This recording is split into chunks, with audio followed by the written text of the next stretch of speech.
Olá, gente querida! Hoje é segunda-feira, dia 13 de julho, segunda da 15ª semana do tempo comum.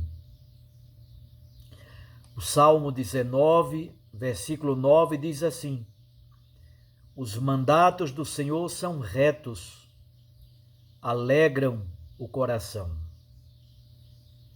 Hoje nós vamos escutar o trecho que é a conclusão do discurso apostólico, do discurso sobre a missão. Mateus capítulo 10, versículo 34, até o capítulo 11, versículo 1. Naquele tempo disse Jesus aos seus discípulos: Não penseis que vim trazer paz à terra. Eu não vim trazer a paz, mas sim a espada. De fato, vim separar o filho do seu pai, a filha de sua mãe, a nora de sua sogra. E os inimigos do homem serão os seus próprios familiares. Quem ama seu pai ou sua mãe mais do que a mim, não é digno de mim. Quem ama seu filho ou sua filha mais do que a mim, não é digno de mim. Quem não toma a sua cruz e não me segue, não é digno de mim. Quem procura conservar a sua vida, vai perdê-la. E quem perde a sua vida por causa de mim, vai encontrá-la. Quem vos recebe, a mim recebe. E quem me recebe, recebe aquele que me enviou. Quem recebe um profeta por ser profeta, receberá a recompensa de profeta. E quem recebe um justo por ser justo, receberá a recompensa de justo. Quem der, ainda que seja apenas um copo de água fresca, a um desses pequeninos, por ser meu discípulo, em verdade vos digo, não perderá a sua recompensa. Quando Jesus acabou de dar essas instruções aos 12 discípulos, partiu daí a fim de ensinar e pregar nas cidades deles. Palavra da salvação. Glória a vós, Senhor. Minhas irmãs e meus irmãos, como já lhes disse, esse é o trecho com o qual se conclui o discurso sobre a missão no Evangelho de Mateus. Nós temos claramente 3 temas muito belos e profundos no trecho do Evangelho de hoje. Os versículos 34 a 37, Jesus apresenta o tema da decisão por ele, da opção fundamental, que pode provocar inclusive divisão até no seio da própria família. Os versículos 38 e 39 apresentam o sentido da vida de um discípulo de Jesus, a liberdade plena que deve caracterizar a vida do discípulo. E, finalmente, os versículos 40 a 42, Jesus reflete sobre a acolhida dos discípulos por serem enviados por Jesus. Vamos então refletir sobre essas 3 palavras: decisão, liberdade e acolhida. Os versículos 34 a 37, aí Jesus começa dizendo que não veio trazer a paz, mas veio trazer a espada. Ora, claramente parece uma contradição com Mateus 5, versículo 9. bem-aventurados aqueles que são fazedores de paz, os construtores de paz. Mas não é. Muitos estudos já foram feitos e a conclusão é de que essa frase de Jesus não está vinculada à dimensão histórica do ministério público de Jesus. Isto é, Jesus fundamentalmente era um pacifista. Jesus nunca quis a luta armada. Jesus nunca quis o uso da espada como forma de imposição do reino de Deus. Ora, se não se trata de um dado histórico, do que Jesus está falando? Eu vim trazer a espada.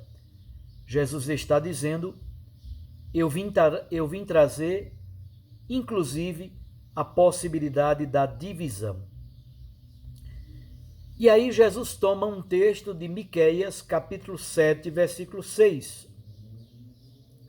O texto de Miqueias originalmente trata da divisão no seio da família por causa de convulsões sociais, de desordens, de degradação do tecido social, por causa de corrupção, de injustiças, de oposições, e aí o tecido social da própria família se esgarça e se degrada.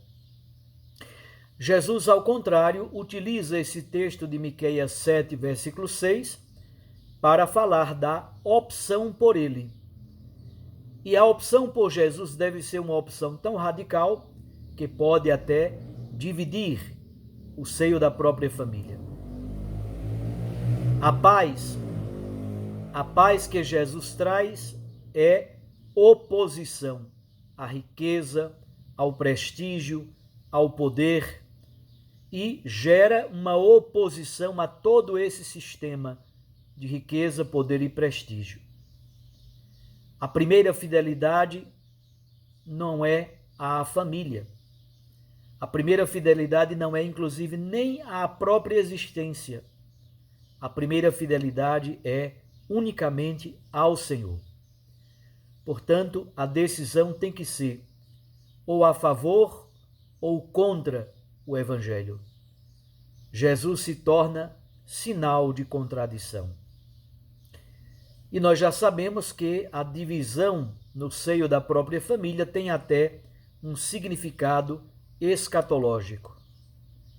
É preciso ser digno de Jesus Cristo. Portanto, o primeiro bloco, versículos 34 a 37, trata desta opção, desta decisão, que inclusive no seio das primeiras comunidades cristãs dividiram muitas famílias. Gente da família que optou por Jesus e pelo Evangelho, gente que permaneceu no mundo do paganismo, por exemplo. Então, há uma divisão interna no seio das famílias. O segundo bloco, versículos 38 e 39, do que falam?